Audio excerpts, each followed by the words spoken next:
Hari ini kita bersama-sama merenungkan tema miliki hasrat mendengar suara Tuhan. Berbicara tentang hasrat mendengar firman Tuhan, saya ambil dari bagian firman Tuhan, ya, yaitu Ulangan pasal 4 ayat 29. Kita baca bersama-sama, ya.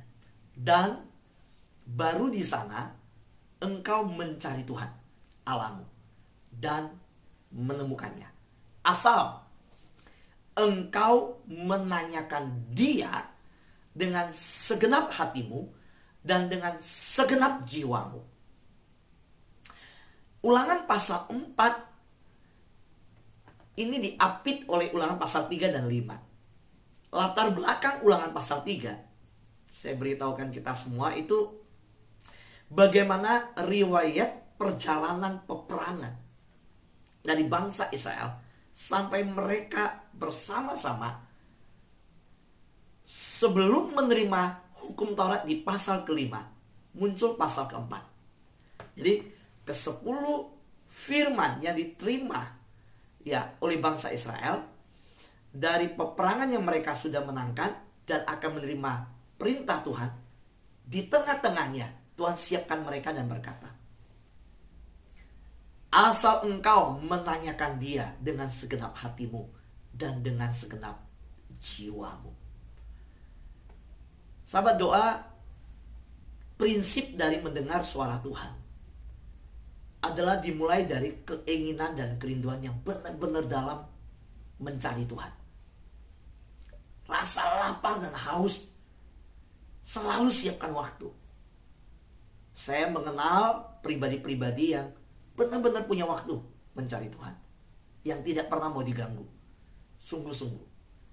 Tapi kalau kita tidak mendengar suara Tuhan, mungkin jangan-jangan kita tidak benar-benar menginginkan suara Tuhan. Karena kalau orang benar-benar, orang senang makan alpukat aja, kita bisa cari kok alpukat itu ada di mana yang enak. Kita suka makan bakmi, kita bisa cari. Kita suka sesuatu yang kuliner, kita bisa tahu sampai di mana. Jadi kita tidak akan mendengar suara Tuhan kecuali jika benar-benar menginginkan suara Tuhan. Ini prinsip. Ini hasrat yang Tuhan sampaikan di pasal 4 tadi, sebelum pasal 5 ke-10 firman yang diberikan oleh Tuhan bahwa jangan ada padamu Allah yang hampanku, jangan membuat bagimu. Tuhan sebelum memberikan 10 perintah, Tuhan sampaikan ini dulu. Sebelum Ulangan pasal 5 tentang 10 hukum Taurat, ayat ini muncul dulu. Asal engkau menanyakan Dia dengan segenap hatimu dan dengan segenap jiwamu. Tuhan gak akan kasih firman ke orang yang gak seneng akan firman.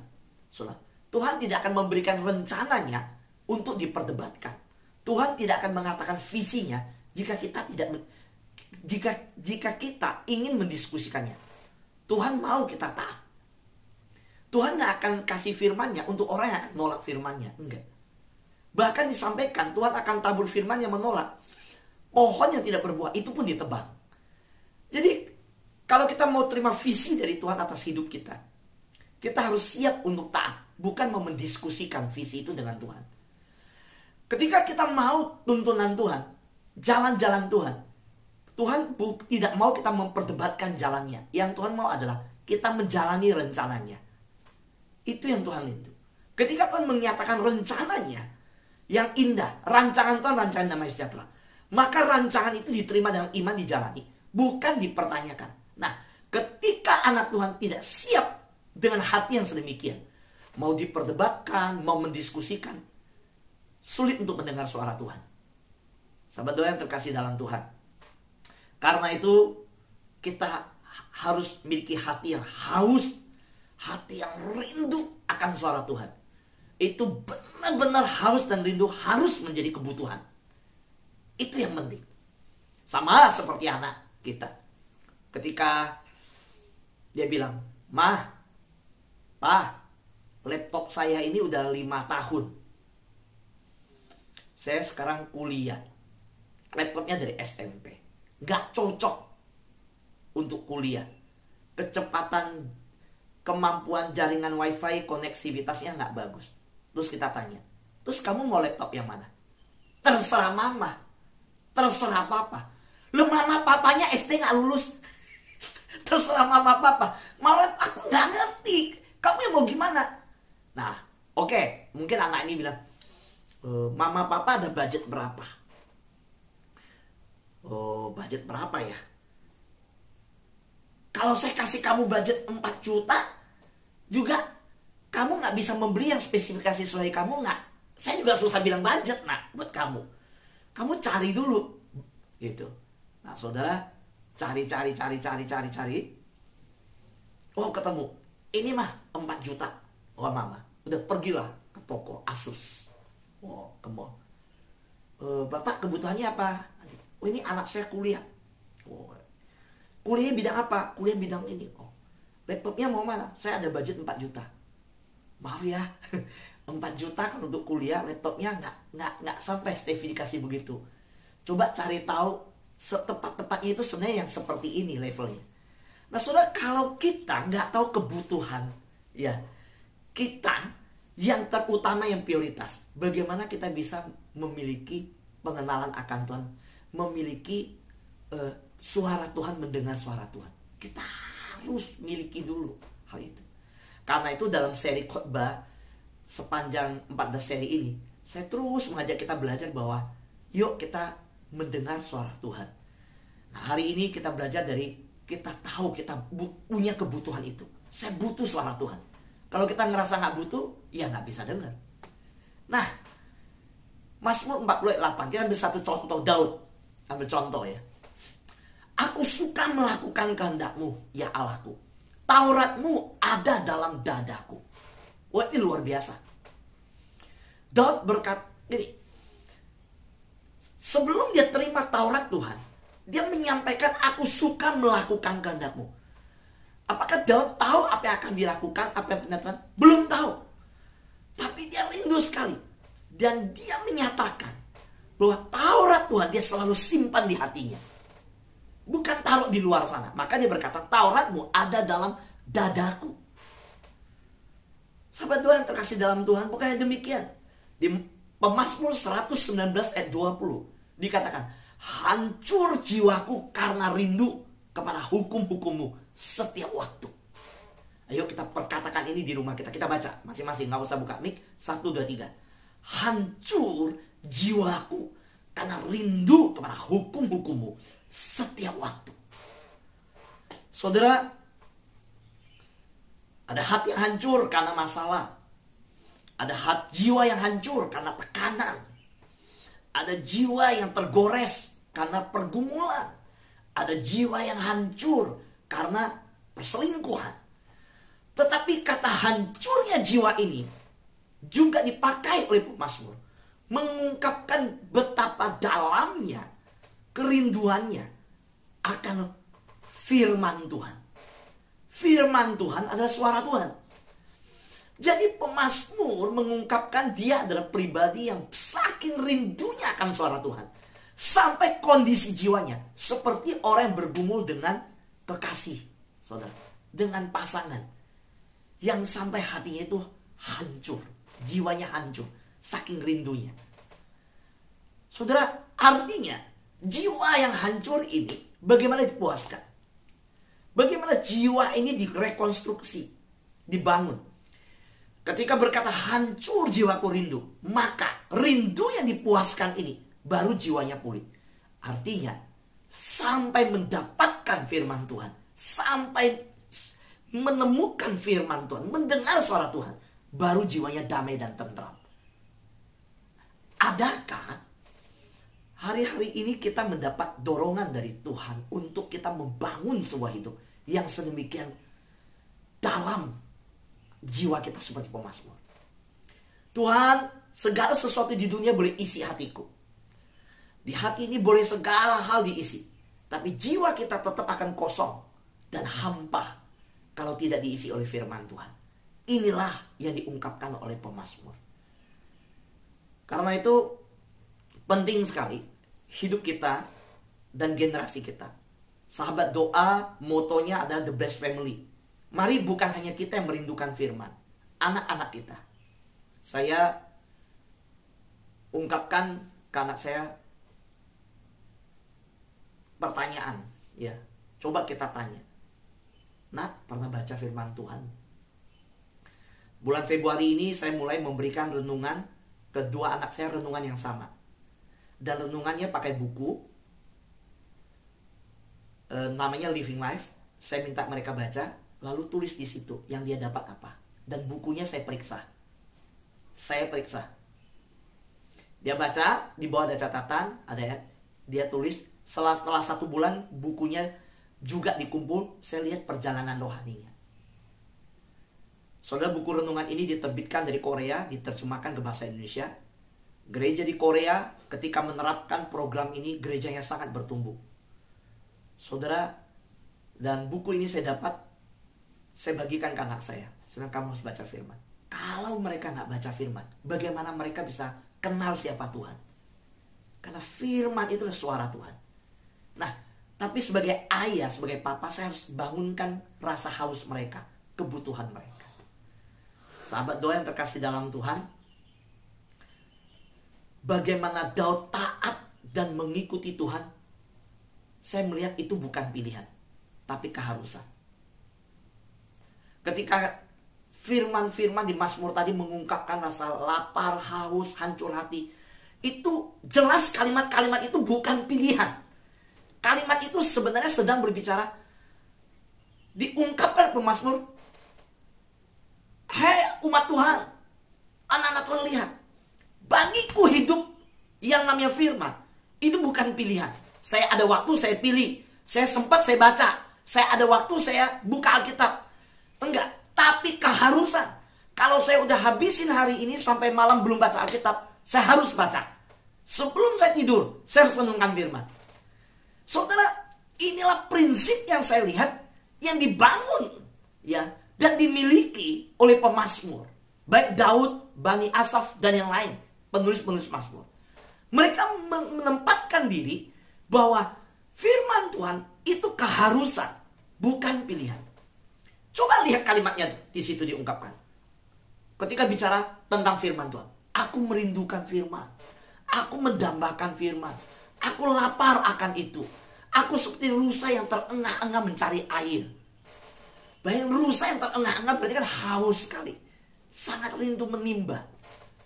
Karena itu sahabat doa yang terkasih dalam Tuhan, mari selesai mendengar firman Tuhan seperti ini.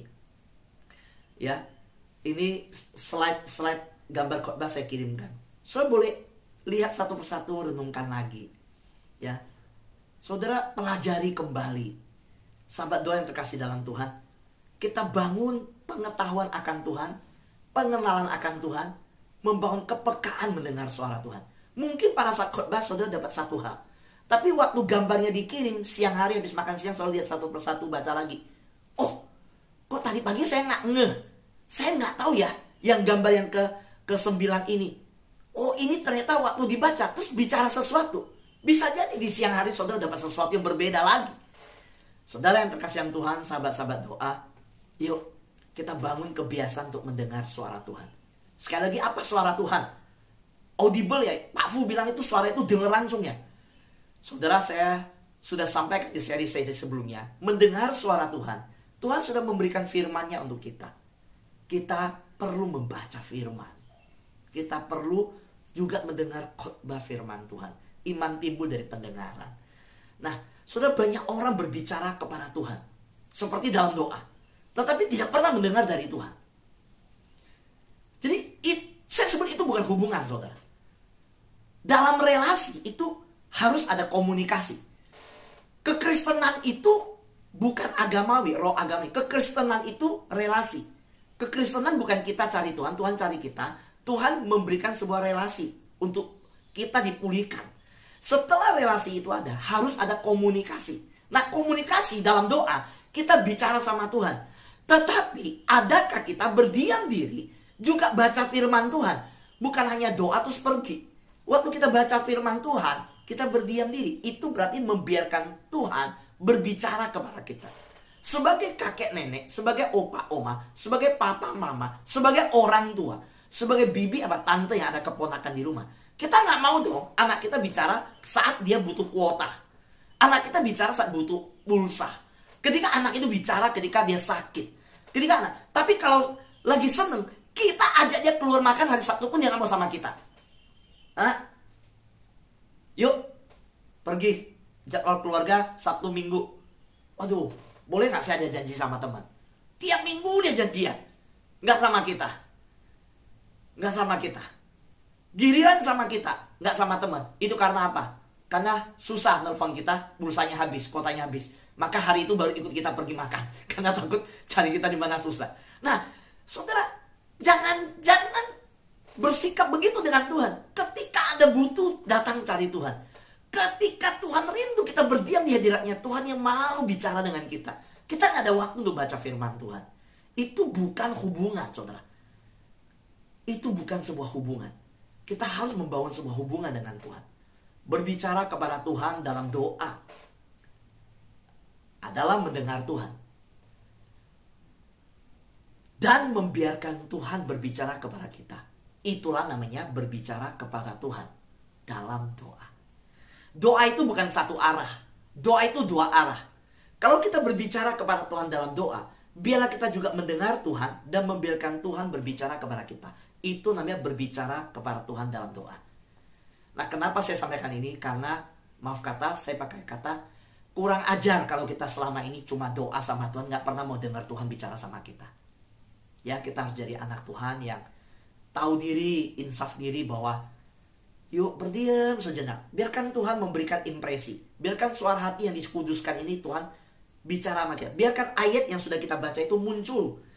Saudara, saya pernah ngalamin bagaimana ayat firman Tuhan yang sudah dibaca itu mengalir keluar. Di saat-saat kita nggak tahu harus jawab apa. Itu bisa mengalir keluar. Saudara, saya mengalami ada saat ketakutan. Dan baru-baru ini, kalau saudara tahu saya pernah pasang di status WhatsApp. Saya pernah foto, saya simpan fotonya. Ya masih ada. Yeremia 17 ayat 7. Ya, terkutuklah orang yang mengandalkan kekuatannya sendiri. Saudara, ketika saya ada rasa khawatir, takut, waduh, langsung saya ditegur firman Tuhan. Perjamuan kudus di gereja. Saya dapat perjamuan kudus kan ada ayat. Itu Yeremia 17. Wah, langsung saudara, langsung saya, Tuhan ampunin saya. Kenapa rasa takut ini ada? Karena mengandalkan kekuatan sendiri. Kalau kita andalkan Tuhan, kita kan percaya Tuhan ada kuasa. Berserah sama Tuhan. Nah saudara, karena itu kita penting ya mendekatkan diri ke membaca firman Tuhan. Saudara, kita harus menginginkan suara Tuhan lebih dari apapun. Kita kan punya waktu baca WhatsApp. Banyak lah, saya yakin kita banyak waktu.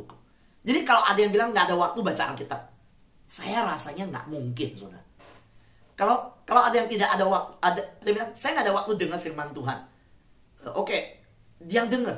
Saya yakin gak mungkin juga.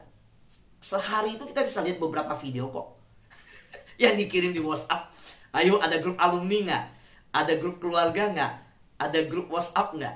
Terus di grup WhatsApp kirimnya apa? Pasti kalau pagi hari banyak ucapan selamat pagi, selamat pagi, selamat pagi. Gambar cangkir, gambar bunga, gambar pemandangan. Belum lagi video. Belum lagi, pasti lihat kok. Nah cuma berhenti sejenak. Stop itu. Dengar aja sebentar, 5 menit. Yang firman Tuhan. Ada kok di handphone audio firman Tuhan. Puterin bisa. Buka Alkitab juga ada di handphone kita. Kalau kita mau lihat, bisa baca. Sehari 3 pasal. Saudaraku yang terkasih dalam Tuhan, kita harus menginginkan suara Tuhan lebih dari apapun. Itu syarat mutlak untuk bertumbuh secara rohani. Saya bersyukur bahwa sahabat doa dengan sabar di pagi hari mendengar firman Tuhan. Hari-hari ini saya juga bersyukur saya punya waktu berdiam diri. Kemarin mendengar Ibu Vera berkhotbah, ya. Sebelumnya mendengar pendeta Imadi Mastra berkhotbah, ya. Besok saya mendengar Ibu Pendeta Erna berkhotbah. Besok kita ibadah jam 6.30 ya, 6.30 pagi. Itu kesaksian dan langsung firman Tuhan. Nah, Bu Erna akan menyaksikan bagaimana dia mengikuti sahabat doa sebelum dan sesudah, lalu apa yang dia rasakan dan perjalanan bersama kita. Dan kita akan menunggu sebuah pelayanan dari Ibu Pendeta Herna. Nah saudara, saya juga berdiam diri mendengar. Saya mendengar firman Tuhan. Saudara, ketika saya mendapatkan firman Tuhan dari Pendeta Heri Koch, jangan takut, percaya saja tentang perempuan yang pendarahan, lalu diselipkan cerita. Kenapa Tuhan tidak langsung ke rumah orang itu? Kenapa? Tuhan mengajarkan sesuatu. Oh, saya sepanjang hari saya renungkan itu. Dalam kondisi saya perkatakan, jangan takut, percaya saja. Nah saudara, sama. Setiap hari ketika kita dengar firman di pagi hari, yuk kita renungkan itu siang dan malam. Perkatakan. Karena hari-hari ini kita punya satu kesempatan yang baik, yaitu setiap hari dapat satu firman. Nah, sepanjang hari itu kita bisa praktekkan. Ya, itulah proyek ketaatan. Nah sekarang, saya memberikan 3 pertanyaan sampai 4 pertanyaan untuk kita renungkan sama-sama. Bagaimana kehidupan doa saudara? Sudahkah mencerminkan kerinduan seperti yang dikhotbahkan tadi? Ingat, apa itu doa? Tadi saya sebut, doa itu adalah apa? Juga mendengar Tuhan berbicara. Itu doa. Doa juga mendengar Tuhan berbicara. Kekristenan itu relasi. Dan kalau relasi ada komunikasi. Nah, anak Tuhan harus, tadi saya sampaikan, kita harus menginginkan suara Tuhan lebih dari apapun. Menginginkan suara Tuhan lebih dari apapun. Kalau begitu, apakah kehidupan doa saudara sudah mencerminkan kerinduan itu? Selama ini doanya langsung pergi, terus doa, atau berdiam diri? Biarkan Tuhan berbicara. Yang kedua, bagaimana saudara dapat, bagaimana sahabat-sahabat doa, saudara mendengarkan firman Tuhan ini, saudara dapat menemukan hasrat yang lebih besar untuk Tuhan dalam hidup saudara. Hasrat yang dimaksud apa? Yang di slide yang ketiga tadi. Itu apa? Miliki hasrat, haus, dan lapar akan suara Tuhan. Nah, coba gimana caranya saya punya hasrat yang haus dan lapar akan firman Tuhan? Saya sudah kasih contoh. Cara saya membangunkan hasrat di hati anak saya adalah, saya kasih dia 2 buku renungan untuk setiap hari renungan. Buku itu saya cerita ini buku bahasa Korea, diterjemahkan ke Indonesia. Nah, dengar kata Korea, anak remaja kan seneng. Ini kan lagi budaya Korea, budaya pop. Nah, ini ada juga loh, gereja Korea yang bertumbuh. Mereka pakai buku ini. Nah, nak, kamu baca. Nah, saya coba bangunkan hasrat mereka. Sekarang, sahabat doa, mulai dari kita. Bagaimana saudara dapat menemukan hasrat, lapar, haus yang lebih besar, seperti rusa yang terengah-engah, hati yang jiwa yang hancur akan firman Tuhan. Nah, bagaimana saudara dapat menemukan hasrat yang lebih besar untuk Tuhan dalam hidup ini? Saya senang sekali lagi bersama sahabat doa, banyak yang senior. Dan jujur, justru dengan yang senior saya melihat nggak cari dunia lagi. Ya bahasanya itu, aduh Pak Fu mau cari apa lagi hidup ini. Saya kemarin masih ngobrol dengan kakak saya yang datang dari Bangka, Imlek di Jakarta. Dia ada datang sama istrinya.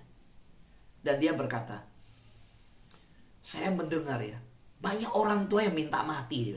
Wih, saya kenapa? Minta mati. Ya habis bayangkan, dia bilang. Anaknya gak peduli. Terus dia ceritalah di Bangka siapa orangnya. Oh ini.